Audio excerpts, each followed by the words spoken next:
শেখা বা জ্ঞান অর্জন এটা কি মানে একেবারেই ব্যক্তিগত একটা ব্যাপার নাকি এর মূলে আসলে সামাজিক একটা লেনদেন আছে? আজ আমরা লেভ ভাইগটস্কির তত্ত্ব নিয়ে কথা বলবো। উনার তত্ত্ব তো এই ধারণাটাকেই বেশ নাড়িয়ে দিয়েছিল। একদম। আমাদের হাতে সল ম্যাকলয়েডের একটা চমৎকার প্রবন্ধ আছে যেটা এই তত্ত্বের গভীরে ঢুকেছে। তো চলুন এর মূল দিকগুলো একটু সহজ করে বোঝার চেষ্টা করি আজকের আলোচনায়। ভাইগটস্কি তো একরকম বলেই বসলেন যে জ্ঞান আসলে তৈরি হয় সামাজিকভাবে, মানে একা একা নয়, বরং অন্যদের সাথে মিলেমিশে। ঠিক তাই। এই যে সামাজিকতার ধারণা, এর প্রথম ধাপটাই কি? ওই অধিক জ্ঞানী অন্যজন, মানে MKO? একদম ঠিক পয়েন্টে এসেছেন। MKO মানে মোর নলেজেবল আদার। ইনি হতে পারেন যে কেউ, ধরুন শিক্ষক, বাবা মা, বন্ধু, এমনকি হতে পারে কোনো বই বা ধরুন আজকের দিনের কোনো কম্পিউটার প্রোগ্রাম। মূল ব্যাপারটা হলো ওই ব্যক্তি বা উৎস নির্দিষ্ট বিষয় শিক্ষার্থীর চেয়ে বেশি জানেন বা বোঝেন। আচ্ছা। আর তিনি শুধু তথ্যটুকুই দেন না, বরং পথ দেখান। কাজটা কিভাবে করতে হয় সেটার একটা মডেলও তুলে ধরেন অনেক সময়। তার মানে শেখার জন্য একজন গাইড বা পথপ্রদর্শকের মতো কেউ দরকার। হ্যাঁ, বলতে পারেন। তিনি শিক্ষার্থীর সম্ভাব্য বিকাশের ক্ষেত্রটা, মানে ZPD, সেটা তৈরি করতে সাহায্য করেন। বুঝলাম। আর এই MKO এর সাহায্য নিয়েই শিক্ষার্থী তার বিকাশের পরের ধাপে যায়, সেটাই কি ZPD? হ্যাঁ, ZPD বা জোন অফ প্রক্সিমাল ডেভেলপমেন্ট হলো ঠিক তাই। এটা হলো ধরুন একজন শিক্ষার্থী নিজে নিজে যা করতে পারে আর অন্যের সাহায্য নিয়ে যা করতে পারার সম্ভাবনা রাখে, ঠিক তার মাঝখানের জায়গাটা। ও আচ্ছা, মানে ওই গ্যাপটা। হ্যাঁ, ওই গ্যাপটাই। এটাই কিন্তু শেখার আসল জায়গা। ওই প্রবন্ধে ফ্রয়েডের পুতুলের ঘর সাজানোর যে গবেষণার উদাহরণটা আছে না, হ্যাঁ হ্যাঁ, মনে পড়েছে। সেখানে দেখা যায় শিশুরা একা যতটা পারছে, মায়ের সাহায্য নিয়ে তার চেয়ে বেশ খানিকটা বেশি পারছে। এই যে অতিরিক্ত পারাটা, এটাই হলো ZPDর মধ্যে শেখা। তার মানে চ্যালেঞ্জটা এমন হতে হবে যা একদম নাগালের বাইরে নয়, কিন্তু একটু সাহায্যের দরকার পড়ে। ঠিক। আর এই যে সাহায্য দেওয়ার প্রক্রিয়াটা, এটাকে কি স্ক্যাফোল্ডিং বলে? যদিও ভাইগটস্কি নিজে নাকি শব্দটা ব্যবহার করেননি। একদম ঠিক বলেছেন। শব্দটা পরে এসেছে, কিন্তু ধারণাটা ভাইগটস্কির তত্ত্বের একেবারে কেন্দ্রবিন্দুতে। স্ক্যাফোল্ডিং হলো ওই অস্থায়ী সাহায্যটা। অস্থায়ী সাহায্য? হ্যাঁ, যেটা MKO দিয়ে থাকে ZPDর মধ্যে। এটা হতে পারে কিছু ক্লু দেওয়া বা প্রশ্ন করে ভাবানো, কিংবা কাজটাকে ছোট ছোট সহজ ধাপে ভেঙে দেওয়া। শিক্ষার্থী যখন দক্ষতা বাড়তে থাকে, তখন ধীরে ধীরে এই সাহায্যটা সরিয়ে নেওয়া হয়। অনেকটা বাড়ি তৈরির পর যেমন ভাড়া খুলে ফেলা হয়, তেমন। দারুণ উদাহরণ তো। যেমন জিগজ পাজল মেলানোর সময় বাবা হয়তো শুরুতে কোণার পিসগুলো চিনিয়ে দিলেন। ঠিক। তারপর বাচ্চাটা যখন নিজে নিজে কিছুটা জুড়তে শিখল, বাবা তখন আর অতটা সাহায্য করছেন না। এটাই স্ক্যাফোল্ডিং। আচ্ছা, এই যে সাহায্য দেওয়া নেওয়া, পথ দেখানো, এর জন্য তো কমিউনিকেশন দরকার, ভাবের আদান প্রদান। এখানেই তো মনে হয় ভাষার একটা বিরাট ভূমিকা চলে আসছে, তাই না? ভাইগটস্কির তত্ত্বে তো ভাষার গুরুত্ব অনেক। নিঃসন্দেহে। ভাইগটস্কি ভাষার দুটো প্রধান কাজের কথা বলেছেন, খুবই গুরুত্বপূর্ণ। 1 নম্বর হল ভাষা সংস্কৃতির জ্ঞান, বিশ্বাস, মূল্যবোধ, এগুলো পরবর্তী প্রজন্মের কাছে পৌঁছে দেয়। এটা প্রধান মাধ্যম। আর 2 নম্বর, এবং এটা খুবই জরুরি, ভাষা হলো আমাদের চিন্তার একটা অপরিহার্য হাতিয়ার। চিন্তার হাতিয়ার? কিভাবে? ভাইগটস্কি ভাষার বিকাশের 3টে স্তরের কথা বলেন। প্রথমে আসে সোশ্যাল স্পিচ বা সামাজিক রেচ, মানে আমরা অন্যের সাথে কথা বলার জন্য যা ব্যবহার করি।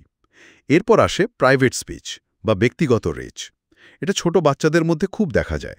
দেখবেন ওরা খেলার সময় বা কোনো কঠিন কাজ করার সময় বিড়বিড় করে নিজের সাথে কথা বলে। হ্যাঁ হ্যাঁ হ্যাঁ, দেখেছি। ওটা কি ওদের চিন্তাকে গোছাতে সাহায্য করে? একদম। এটা ওদের কাজটাকে নিয়ন্ত্রণ করতে, পরিকল্পনা করতে সাহায্য করে। এটা হলো চিন্তার বহিঃপ্রকাশ। আর সবশেষে আসে ইনার স্পিচ বা অভ্যন্তরীণ রেচ। এটাই আমাদের নীরব চিন্তা। বার্কের গবেষণা তো দেখিয়েছে যে শিশুরা কঠিন কাজ করার সময় এই ব্যক্তিগত রেচ বেশি ব্যবহার করে নিজেকে গাইড করার জন্য। তার মানে ভাষা শুধু কমিউনিকেশনের জন্য নয়, এটা আমাদের চিন্তার কাঠামোটাও তৈরি করে দেয়। ঠিক তাই। আর এই ভাষার সাথেই তো সংস্কৃতি ওতপ্রোতভাবে জড়িয়ে। সংস্কৃতি কিভাবে আমাদের চিন্তার প্রক্রিয়াকে প্রভাবিত করে, এই ব্যাপারটা ভাইগটস্কি কিভাবে ব্যাখ্যা করেছেন? ভাইগটস্কি এখানে বুদ্ধিবৃত্তিক অভিযোজনের সরঞ্জাম বা টুলস অফ ইন্টেলেকচুয়াল অ্যাডাপ্টেশন এর একটা ধারণা দিয়েছেন। এগুলো হলো কিছু সাংস্কৃতিক কৌশল বা পদ্ধতি যা আমাদের চিন্তা করতে, মনে রাখতে বা সমস্যা সমাধান করতে সাহায্য করে। যেমন ধরুন, ভাষা নিজেই একটা টুল। লেখার পদ্ধতি, সংখ্যা গোনার সিস্টেম, মনে রাখার কৌশল বা মেমনিক ডিভাইসেস, ম্যাপ ব্যবহার করা, এইসবই। মজার ব্যাপার হলো, কোন সংস্কৃতিতে কোনটা বেশি ব্যবহৃত হবে সেটা কিন্তু আলাদা হয়। ও, ধরুন, পশ্চিমা সংস্কৃতিতে হয়তো নোট নেওয়াটা খুব স্বাভাবিক একটা মনে রাখার কৌশল, কিন্তু যেখানে অক্ষর জ্ঞান নেই সেই সমাজে মানুষ হয়তো দড়িতে গিট দিয়ে বা পাথর ব্যবহার করে তথ্য মনে রাখে। দুটোই কিন্তু বুদ্ধিবৃত্তিক সরঞ্জাম। তার মানে জ্ঞানীয় বিকাশ বা কগনিটিভ ডেভেলপমেন্ট কোনো ইউনিভার্সাল বা সার্বজনীন প্রক্রিয়া নয়, এটা সংস্কৃতি দ্বারা প্রভাবিত। ভাইগটস্কির মতে ঠিক তাই। এটা গভীরভাবে সংস্কৃতি নির্ভর। চিন্তার ধরনটাও সংস্কৃতিভেদে ভিন্ন হতে পারে। তাহলে এইসব ধারণার শিক্ষাক্ষেত্রে সরাসরি প্রভাবটা কি? মানে ক্লাসরুমে এর প্রয়োগটা কেমন হতে পারে? গতানুগতিক পদ্ধতির থেকে এটা কতটা আলাদা? প্রভাবটা বেশ বড় এবং বেশ ইতিবাচক। ভাইগটস্কির তত্ত্ব কিন্তু চিরাচরিত শিক্ষককেন্দ্রিক মুখস্থবিদ্যার ধারণার বাইরে যেতে সাহায্য করে।